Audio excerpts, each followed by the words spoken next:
Hello, this is Dr. Do again. This video is outside of medicine. Continue with viewing history through reading. I'm going to continue to read. On the third day, Joseph said to them, "Do this and you will live, for I fear God. If you are honest man, let one of your brothers stay here in prison, while the rest of you go and take grain back for your starving households. But you must bring your youngest brother to me, so that your words may be verified and that you may not die." And this they proceeded to do. They said to one another, "Surely we are being punished because of our brother. We saw how distressed he was when he pleaded with us for his life. But we would not listen. That's why this distress has come upon us." Reuben replied, "Didn't I tell you not to sin against the boy? But you wouldn't listen. Now we must give an accounting for his blood." They did not realize that Joseph could understand them, since he was using an interpreter. He turned away from them and began to weep, but then turned back and spoke to them again. He had Simeon taken from them and bound before their eyes. Joseph gave orders to fill their bags with grain, to put each man's silver back in his sack, and to give them provisions for their journey. After this was done for them, they loaded their grains on their donkeys and left. At the place where they stopped for the night, one of them opened his sack to get feed for his donkey, and he saw his silver in the mouth of his sack. "My silver has been returned," he said to his brothers. "Here it is in my sack." Their hearts sank, and they turned to each other, trembling, and said, "What is this that God has done to us?" When they came to their father Jacob in the land of Canaan, they told him all that had happened to them. They said, "The man who is Lord over the land spoke harshly to us and treated us as though we were spying on the land. But we said to him, 'We are honest men.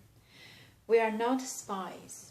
We were 12 brothers, son of one father. One is no more, and the youngest is now with our father in Canaan.' Then the man who is Lord over the land said to us, 'This is how I will know whether you are honest men. Leave one of your brothers here with me and take food for your starving households, and go, but bring your youngest brother to me, so I will know that you are not spies, but honest men.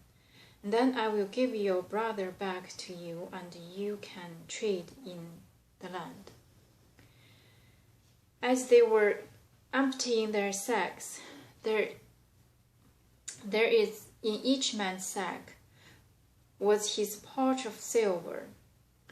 When they and their father saw the money pouches, they were frightened. Their father Jacob said to them, 'You have deprived me of my children. Joseph is no more, and Simeon is no more, and now you want to take Benjamin. Everything is against me.' Then Reuben said to his father, 'You may put both of my sons to death if I do not bring him back to you. Entrust him to my care, and I will bring him back.'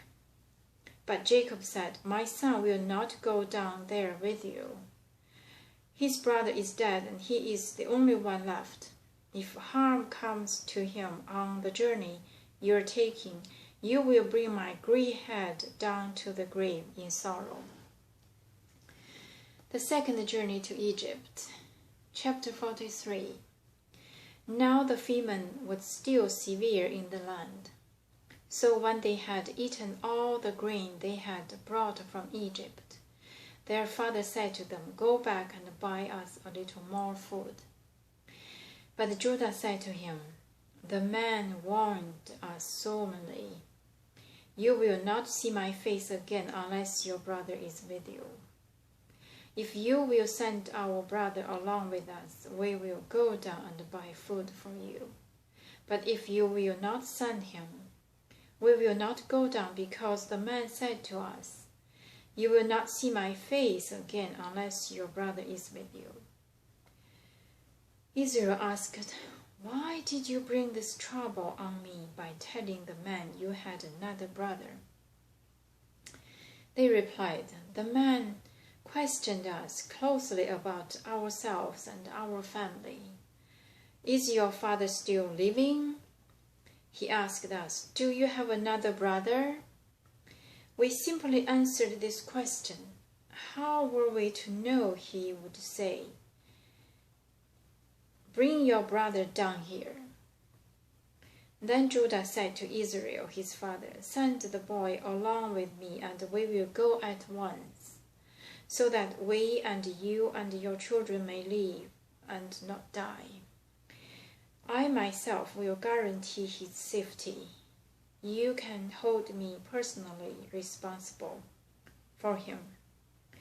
If I do not bring him back to you and set him here before you, I will bear the blame before you all my life. As it is, if you had not delayed, we could have gone and returned twice." Then their father Israel said to them, "If must be, then do this. Put some of the best products of the land in your bags and take them down to the man as a gift. A little balm and a little honey, some spices and myrrh, some pistachio nuts and almonds.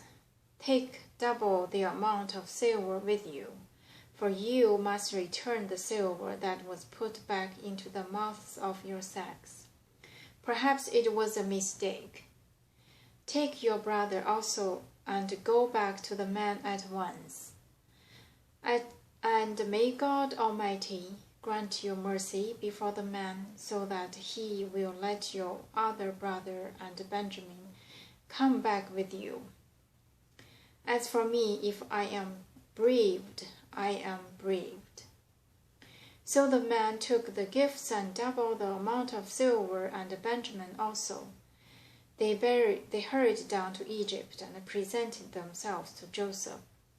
When Joseph saw Benjamin with them, he said to the steward of his house, "Take these men to my house, slaughter the animal, and prepare dinner. They are to eat with me at noon." I'm going to stop here and continue next time. Thank you for watching.